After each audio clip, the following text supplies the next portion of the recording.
For today video guys, magluluto tayo ng sinigang na bangkulis. Susubukan natin itong diskarte na to. Igigisa ko muna siya sa mga sangkap: sibuyas, kamatis, bawang, luya, para mawala yung kanyang lansa.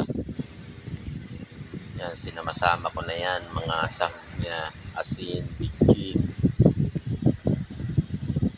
Yan, sasabawan ko na yan mga lodi. Susubukan natin yung diskarte na yan. Eto na guys, luto na.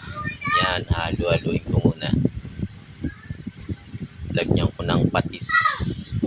Yan, saka gulay, pichay. Yan. Malapit na to guys maluto. Isang kulo na lang. Yun. Titikman na natin yan mga idol. Ang sarap niyan. Yun. Thank you for watching po. Bye-bye.